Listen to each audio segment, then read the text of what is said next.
Hi friends, welcome to easy learning channel. మన channel నుండి వస్తున్న వీడియోస్ మిస్ అవ్వకుండా పొందాలంటే వెంటనే సబ్స్క్రైబ్ చేసుకొని పక్కన బెల్ సింబల్‌ని అయితే యాక్టివేట్ చేసుకోండి. అండ్ మన వీడియోస్‌లో మీకు ఏదైనా డౌట్స్ వస్తే వెంటనే కామెంట్ అయితే చేసేయండి. లేదా డిస్క్రిప్షన్‌లో గ్రూప్ లింక్స్ ఉన్నాయి. డైరెక్ట్‌గా మెసేజ్ అయితే చేసేయండి. మెసేజ్ చేస్తే నేను మీ డౌట్స్ అనేది అయితే క్లారిఫై చేస్తాను. అండ్ లేట్ చేయకుండా టాపిక్‌లోకి అయితే వెళ్ళిపోదాం. అండ్ మనం ఈ వీడియోలో ప్రీవియస్ వీడియోస్ చూసుకున్నట్లయితే మనము exception handling and data validation అనేసి ఒక కాన్సెప్ట్ నేర్చుకున్నాము. అండ్ ప్రాజెక్టు అంటే ప్రాక్టికల్‌గా ప్రాజెక్ట్ అనేదైతే క్రియేట్ చేసి, స్ట్రక్చర్ క్రియేట్ చేశాము. అండ్ డిపెండెన్సీస్ యాడ్ చేశాము. ఆ తర్వాత మనము నెక్స్ట్ వీడియోస్‌లో మళ్ళా అప్లికేషన్ డాట్ ప్రాపర్టీస్‌లో డేటా అనేదైతే ప్రొవైడ్ చేశాము. లైక్ డేటాబేస్‌కి సంబంధించి అప్లికేషన్ డాట్ ప్రాపర్టీస్‌లో డేటా అనేదైతే ప్రొవైడ్ చేశాము.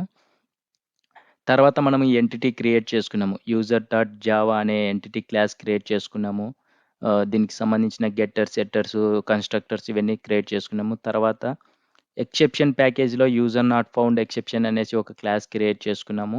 ఇవన్నీ మనం ప్రీవియస్ వీడియోస్‌లో తెలుసుకున్నాము. రిపోజిటరీలో మనం యూజర్ రిపోజిటరీ అనేసి ఒక క్లాస్ ఇంటర్ఫేస్ క్రియేట్ చేసుకున్నాము. ఇందులో మనకు ఫైండ్ బై యూజర్ ఐడీ అనే మెథడ్ ఉండదు కాబట్టి మనం ఒక మెథడ్ అనేదైతే క్రియేట్ చేసుకున్నాము. ఇవన్నీ మనం ప్రీవియస్ వీడియోస్‌లో క్రియేట్ చేసుకొని ఎక్స్‌ప్లెయిన్ చేసుకున్నాం ఎందుకనేది.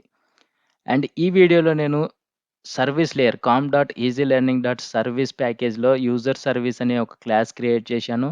అండ్ రిపోజిటరీని ఆటో వైడ్ అనేదైతే చేశాను. ఆటో వైడ్ ఎందుకు చేసుకున్నామంటే మనకు అందులో ఉన్న మెథడ్స్‌తో యూజ్ చేసుకొని డేటాబేస్‌తో కమ్యూనికేట్ అవుతాం. అంటే రిపోజిటరీలో సేవ్ మెథడ్ గాని, find by ID, find by all ఇట్లా చాలా మెథడ్స్ అనేదైతే ఉంటాయి. ఆ మెథడ్స్ యూజ్ చేసి కమ్యూనికేట్ అవ్వాలి కాబట్టి మనం ఇక్కడ ఆటో వైడ్ అనేదైతే చేసుకున్నాము. అండ్ ఆ తర్వాత నేను ఇక్కడ సర్వీస్ లేయర్‌లో ఫస్ట్ ఒక యూజర్‌ని సేవ్ చేయడానికి ఇక్కడ ఒక మెథడ్ అనేదైతే క్రియేట్ చేసుకున్నాను. అండ్ తర్వాత మనకు డేటాబేస్‌లో ఎంతమంది యూజర్స్ ఉన్నారో చూడాలనుకుంటే ఈ గెట్ ఆల్ యూజర్స్ అనేది లిస్ట్ అనేది ఒక మెథడ్ యూజ్ చేసి క్రియేట్ చేశాను ఫైండ్ ఆల్ అనేది. తర్వాత మనము ఇప్పుడు డేటాబేస్‌లో యూజర్స్ అనేదైతే ఉండారో 5 యూజర్స్ డీటెయిల్స్ అయితే ఉన్నాయి. మనము ఐడీ ఎంటర్ చేస్తే అంటే యూజర్ ఐడీ వచ్చేసి నేను 2 ఎంటర్ చేశాను. ఆ 2 ఎంటర్ చేయగానే డేటాబేస్‌లో 2తో యూజర్ డీటెయిల్స్ ఉన్నాయా లేదా చెక్ చేసుకోవాలి. ఒకవేళ ఉంటే యూజర్ డీటెయిల్స్ అనేదైతే రెస్పాన్స్ రావాలి. ఒకవేళ 2తో యూజర్ ఐడీ లేకపోతే మనకు user not found with ID 2 అనేదైతే రావాలి. ఎక్సెప్షన్ అనేదైతే రావాలి. ఈ విధంగా నేను మెథడ్స్ అనేదైతే క్రియేట్ చేసుకున్నాను సింపుల్‌గా. ఇవి చూసుకోవచ్చు మీరు ఇక్కడ ఎట్లా చెక్ చేస్తున్నాము. ఈ ఫైండ్ బై యూజర్ ఐడీ అనేదైతే ఎంటర్ చేయగానే రిపాజిటరీతో ఒకవేళ డీటెయిల్స్ యూజర్ ఐడీ 2 ఉందనుకోండి. యూజర్‌లో స్టోర్ అయితది. తర్వాత ఇఫ్ కండిషన్ చెక్ చేసుకుంటది. నాట్ నల్ అయితే రిటర్న్ వచ్చేసి యూజర్ డీటెయిల్స్ అనేదైతే రెస్పాన్స్ వస్తది. ఒకవేళ ఆ ఐడీ లేకపోతే ఆ ఐడీతో యూజర్ డీటెయిల్స్ లేకపోతే ఎక్సెప్షన్ అనేదైతే రావాలి. User not found with ID అనేసి ఈ విధంగా రావాలి. ఈ 3 మెథడ్స్ అనేదైతే లాజిక్ అనేది మనం సర్వీస్ క్లాస్‌లో రాసుకున్నాము. అండ్ నెక్స్ట్ వచ్చేసి కంట్రోలర్ ప్యాకేజ్‌కైతే ఎళ్ళిపోదాం. ఇక్కడ కంట్రోలర్ ప్యాకేజ్‌లో నేను యూజర్ కంట్రోలర్ క్లాస్ అనేదైతే క్రియేట్ చేసుకున్నాము. ఇదొచ్చేసి మనకు పోస్ట్ మ్యాపింగ్ అనేదైతే యూజ్ చేసాం. అంటే ఇప్పుడు యూజర్ డీటెయిల్స్ ఎంటర్ చేయాలనుకుంటే మనం పోస్ట్ మ్యాపింగ్ అనేదైతే క్రియేట్ చేసుకోవాలి కాబట్టి యాంటేషన్ యూజ్ చేశాము. అండ్ బ్రాకెట్‌లో మనం డబుల్ కోట్స్‌లో సైన్ అప్ అనేదైతే ఇచ్చేసాము. ఇది మనము యూఆర్ఎల్‌లో హిట్ చేస్తాము.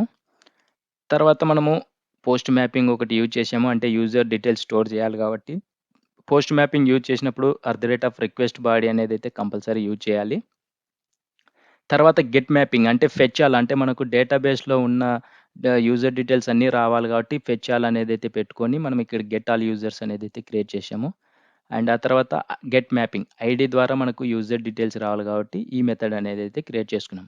ఇక్కడ ఏం జరుగుతుందంటే మనము ఫస్ట్ కంట్రోలర్ నుండి సర్వీస్ లేయర్‌కైతే ఎళ్తాది. అంటే ఇక్కడ ఈ కంట్రోలర్‌లో ఏ మెథడ్స్ రాసుకున్నామో అవి మనము లైక్ వెబ్ పేజెస్‌లో గాని ఎక్కడైనా గాని చూస్తాము. అక్కడి నుండి హిట్ చేస్తాం కదా! అలాగా మనము ఒక యూజరు రిక్వెస్ట్ చేసినప్పుడు కంట్రోలర్ నుండి సర్వీస్ లేయర్‌కెళ్తాది. సర్వీస్ లేయర్ నుండి డేటాబేస్‌తో కమ్యూనికేట్ అయ్యి మళ్ళా రిటర్న్ వచ్చి రెస్పాన్స్ వచ్చేసి కంట్రోలర్‌కైతే రెస్పాన్స్ వస్తది. ఇక్కడ నుండి మళ్ళా యూజర్ ఎవరైతే రిక్వెస్ట్ చేసారో వాళ్ళకి రెస్పాన్స్ అనేదైతే ఎళ్తుంది.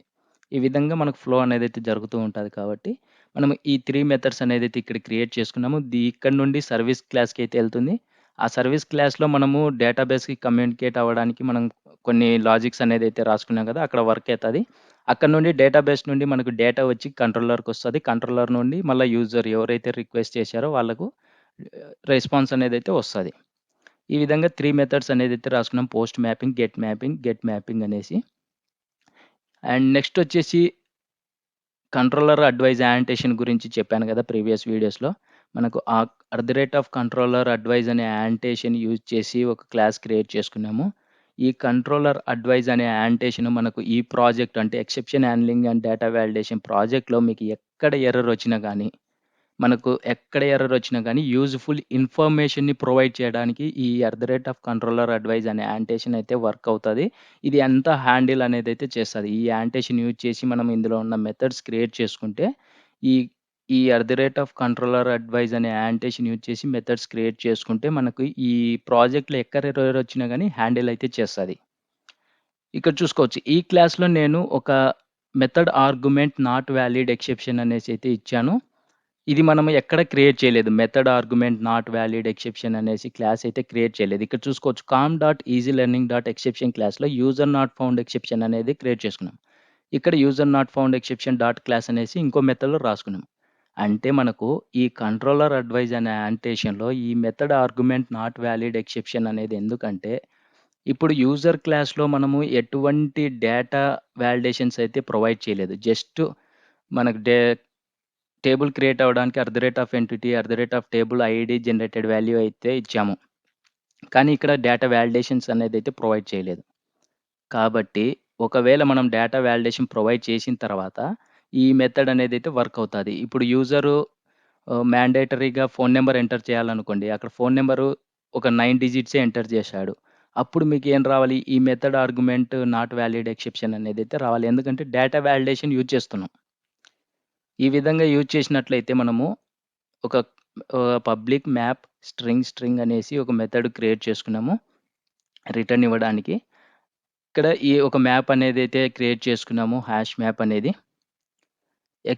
ఈఎక్స్ అనేది ఈ method argument not valid exception EX. ఈ ద్వారా EX dot get binding result dot get field errors for each method use చేసి మనము ఈ డేటా అంటే ఇప్పుడు యూజర్ ఏదైనా ఫోన్ నంబర్ తప్పు కొట్టినట్లయితే 10 డిజిట్స్ కాకుండా 9 డిజిట్స్ ఎంటర్ చేస్తే మీరు ఎంటర్ చేసిన నంబరు రాంగ్ లేకపోతే ఇట్లా మనం వాలిడేషన్స్ ఏదైతే ప్రొవైడ్ చేస్తామో ఇప్పుడు యూజర్ నేమ్ ఉంది. ఎంటర్ చేయకపోతే user name must be entered అనేసి ఇట్లా వాలిడేషన్ రెస్పాన్స్ అనేదైతే ప్రొవైడ్ చేయాలి కాబట్టి డేటా వాలిడేషన్ చెక్ చేసుకోవాలి కాబట్టి మనకు వాళ్ళకు ఒక యూజ్‌ఫుల్ ఇన్ఫర్మేషన్ ఇవ్వాలి కాబట్టి ఈ మెథడ్ అనేదైతే క్రియేట్ చేశాము.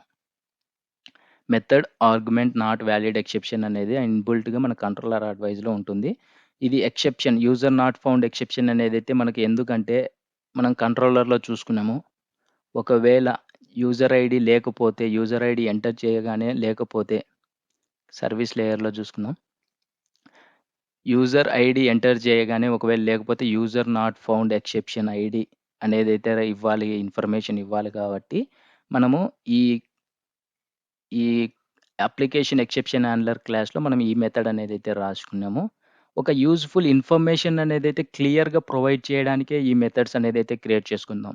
ఇలా ఒకవేళ ఈ మెథడ్స్ రాయకపోతే మనకు చాలా ఎక్సెప్షన్ లైన్స్ అనేదైతే వస్తాయి. మనకు లాస్ట్‌న ఈ ఇన్ఫర్మేషన్ అనేదైతే వస్తుంది. ఆ విధంగా కాకుండా ఒక యూజ్‌ఫుల్ ఇన్ఫర్మేషన్‌ని ప్రొవైడ్ చేయడానికి అంటే క్లియర్‌గా ఇన్ఫర్మేషన్‌ని ప్రొవైడ్ చేయడానికి ఈ ఎక్సెప్షన్ హ్యాండ్లింగ్ అనేదైతే ఇక్కడ రాసుకుంటూ ఉన్నాము. ఫస్ట్ మెథడ్ వచ్చేసి డేటా వాలిడేషన్‌కి ఎర్రర్ చూపిస్తది. అంటే యూజర్ ఎంటర్ చేసిన డీటెయిల్స్ వాలిడేషన్ కరెక్ట్‌గా లేవనేది ప్రొవైడ్ చేయడానికి చూపిస్తది.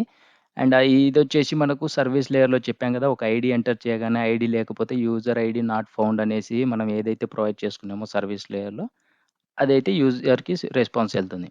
అది మీకు ఇప్పుడు అవుట్‌పుట్ చూస్తే మీకు ఈజీగా క్లియర్‌గా అర్థమైతది. అండ్ ఈ విధంగా మనము అన్ని ప్యాకేజెస్‌లో అన్నీ రాసేసుకున్నాము. ఎంటిటీస్ రాసుకున్నాము, ఎక్సెప్షన్ రాసుకున్నాము, రిపాజిటరీ రాసుకున్నాము. సర్వీస్ లేయర్‌లో 3 మెథడ్స్, బిజినెస్ లాజిక్స్ రాసుకున్నాం. కంట్రోలర్ రాసుకున్నాము. అండ్ కంట్రోలర్ అడ్వైస్‌లో ఈ ప్రాజెక్ట్‌లో ఎక్సెప్షన్ ఎక్కడొచ్చినా హ్యాండిల్ చేయడానికి కంట్రోలర్ అడ్వైస్ అనే యాంటేషన్ యూజ్ చేసి మెథడ్స్ అనేదైతే క్రియేట్ చేసుకున్నాము. ఇప్పుడు సింపుల్‌గా సేవ్ చేసి రన్ చేసేయండి. మనకు ఆల్రెడీ నాకు ప్రాజెక్ట్ అనేదైతే రన్ అయింది. నేను మళ్ళీ రన్ చేస్తాను. మళ్ళీ రన్ చేయండి. మీరు ఇక్కడైనా రన్ చేయొచ్చు. లేదా మీ ప్రాజెక్ట్ మీద రైట్ క్లిక్ ఇచ్చేసి రన్ యాజ్‌లోకొచ్చి స్ప్రింగ్ బూట్ యాప్ అనేదైతే క్లిక్ చేసినా వచ్చేస్తుంది. ఈ విధంగా మనకు ప్రాజెక్ట్ అనేదైతే ఇక్కడ చూసుకోవచ్చు. Started exception handling validation application అనేదైతే వచ్చేసింది. ఇప్పుడు మీరు పోస్ట్ మ్యాన్ అనేదైతే ఓపెన్ చేసుకోండి. మీరు పోస్ట్ మ్యాన్ అనేది మీరు క్రోమ్‌లో నుంచి డౌన్‌లోడ్ అయితే చేసుకోండి. మీకు ఆల్రెడీ పోస్ట్ మ్యాన్ గురించి తెలిసి ఉంటదనుకుంటున్నాను. పోస్ట్ మ్యాన్ లేకపోతే ఒకవేళ మీరు క్రోమ్‌లోకెళ్ళి పోస్ట్ మ్యాన్ డౌన్‌లోడ్ అయితే చేసుకోండి. చేసుకున్న తర్వాత మీరిక్కడ చూసుకోవచ్చు. ఇది ఒక కలెక్షన్ అని చెప్పుకోవచ్చు. అంటే ఈ స్ప్రింగ్ బూట్ ఎక్సెప్షన్ హ్యాండ్లింగ్ అనేసి ఒక కలెక్షన్ అని చెప్పుకోవచ్చు. ఎట్లా అంటే నేను చెప్తాను. ఇక్కడ మీరు ప్లస్ ఉంది గదా! ఈ క్రియేట్ న్యూ కలెక్షన్ అని ఉంది గదా! దీని మీదైతే క్లిక్ చేస్తే మనకు ఒక న్యూ కలెక్షన్ అనేదైతే వస్తది. మీరిక్కడ చేంజ్ చేసుకోవచ్చు నేమ్. ఎక్సెప్షన్ హ్యాండ్లింగ్ మీ ప్రాజెక్ట్ నేమ్ ఏదైతే అది పెట్టుకోవచ్చు. నేను already spring boot exception handling అనేదైతే పెట్టేశాను. ఈ విధంగా ఒక కలెక్షన్ అనేది క్రియేట్ చేసి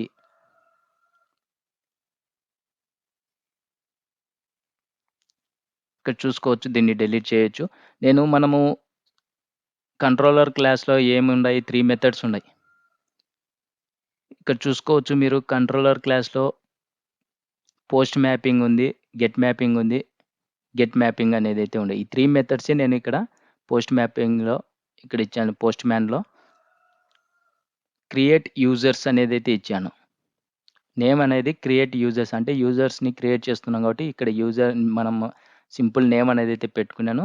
ఇక్కడ పోస్ట్ అనేదైతే సెలెక్ట్ చేసుకోవాలి. ఇక్కడ చూసుకోవచ్చు లోకల్ హోస్ట్ కాలన్ 8080/users/signup ఇవెక్కడి నుండి వచ్చాయంటే మన కంట్రోలర్‌కెళ్తే రిక్వెస్ట్ మ్యాపింగ్‌లో యూజర్స్ అనేదైతే ఇచ్చామో స్లాష్ తర్వాత, మళ్ళీ స్లాష్ తర్వాత సైన్ అప్ అనేదైతే ఇచ్చాము.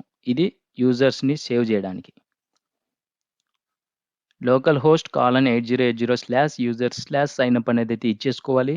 అండ్ బాడీ అనేదైతే సెలెక్ట్ చేసుకోవాలి. రా అనేదైతే సెలెక్ట్ చేసుకోండి. తర్వాత ఇక్కడికొచ్చేసి జేసన్ అనేది సెలెక్ట్ చేయండి.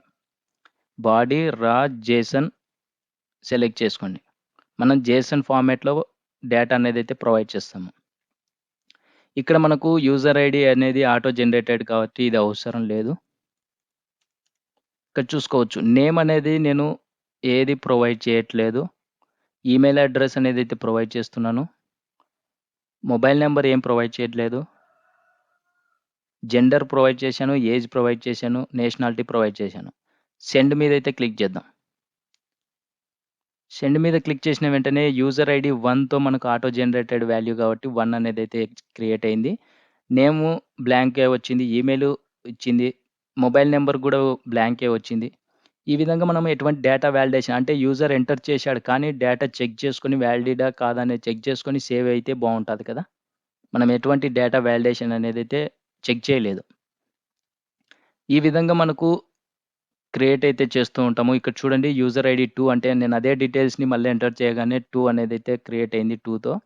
ఇప్పుడు మనకు 2 యూజర్ డీటెయిల్స్ అనేదైతే ఉన్నాయి. ఇప్పుడు ఫెచ్ ఆల్ యూజర్స్ అనేదైతే క్లిక్ చేద్దాము. ఎందుకంటే మనకు ఫెచ్ ఆల్ క్లిక్ చేయగానే మనకు డేటాబేస్‌లో ఎంతమంది యూజర్స్ ఉన్నారో వాళ్ళ డీటెయిల్స్ అన్నీ రావాలి కాబట్టి యూజర్ ఐడీతో మనకు డీటెయిల్స్ అనేదైతే వచ్చాయి. యూజర్ ఐడీ 2తో కూడా డీటెయిల్స్ అనేదైతే వచ్చాయి. అంటే మన డేటాబేస్‌లో ఈ 2 డీటెయిల్స్ అనేదైతే ఉన్నాయి 2 యూజర్స్‌వి. ఈ విధంగా మనకు బ్లాంక్ అంటే మనము సేవ్ చేసేటప్పుడు user name and mobile number enter చేయలేదు. కానీ మనకు డేటాబేస్‌లో స్టోర్ అయింది. ఈ విధంగా స్టోర్ అవ్వకుండా ఇప్పుడు మొబైల్ నంబర్ ఎంటర్ చేయలేదు కదా! చేసేటట్లు మనము యూజర్‌కి ఇన్ఫర్మేషన్ అనేదైతే ప్రొవైడ్ చేయాలి. ఎట్లా అంటే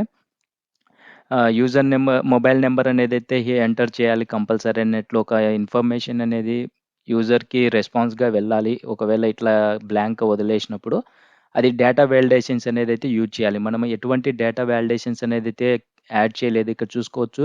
జస్ట్ ఎంటిటీ ఐడీ ఇచ్చేసాము. ఇక్కడ ప్రైవేట్ స్ట్రింగ్ నేమ్‌కి ఎటువంటి డేటా వాలిడేషన్ ఇవ్వలేదు. ఈమెయిల్‌కి డేటా వాలిడేషన్ ఇవ్వలేదు. ఎటువంటి డేటా వాలిడేషన్ అనేది యాడ్ చేయలేదు. అది ఏ విధంగా యాడ్ చేయాలనేదైతే నేను నెక్స్ట్ వీడియోస్‌లో చెప్తాను. ఇక్కడ చూసుకోవచ్చు మనము ఎటువంటి బ్లాంక్ ఇచ్చినా గానీ మనకు డేటా అనేదైతే స్టోర్ అవుతుంది. ఒకవేళ ఇట్లా బ్లాంక్‌గా ఇచ్చేసి ఎంటర్ చేస్తే స్టోర్ అవ్వకుండా మనం ఒక ఎర్రర్ ఇన్ఫర్మేషన్‌ని మనకు ప్రొవైడ్ చేసేలాగా యూజర్‌కి ప్రొవైడ్ చేసేలాగా మనము డేటా వాలిడేషన్ అనేదైతే ప్రొవైడ్ చేయాలి ఎంటిటీ క్లాస్‌లో అండ్ కంట్రోలర్ క్లాస్‌లో. అది ఏ విధంగా ఇవ్వాలనేది నేను నెక్స్ట్ వీడియోస్‌లో చెప్తాను. వీడియో ఎక్కడ మిస్ అవ్వకుండా ఉండాలంటే మన ఛానెల్‌ని సబ్స్క్రైబ్ చేసుకొని పక్కన బెల్ సింబల్‌ని యాక్టివేట్ చేసుకున్నట్లయితే నేను చేసిన వీడియోస్ యూట్యూబ్‌లో అప్‌లోడ్ చేసిన వెంటనే మీ మొబైల్‌కి ఒక నోటిఫికేషన్ ద్వారా పొందుతారు. వీడియోస్ అనేదైతే మిస్ అవ్వకుండా చూసి నేర్చుకుంటారనేసి అయితే చెప్తున్నాను. And thank you friends video చూస్తున్నందుకు. మీకేదైనా డౌట్స్ ఉంటే వెంటనే కామెంట్ సెక్షన్‌లో కామెంట్ చేయండి. లేదా డిస్క్రిప్షన్‌లో గ్రూప్ లింక్స్ ఉన్నాయి. జాయిన్ అయ్యి మెసేజ్ అయితే చేయండి. మీ డౌట్స్ అనేదైతే క్లారిఫై చేస్తాను. అండ్ నెక్స్ట్ వీడియోస్‌లో కలుద్దాం. By bye friends.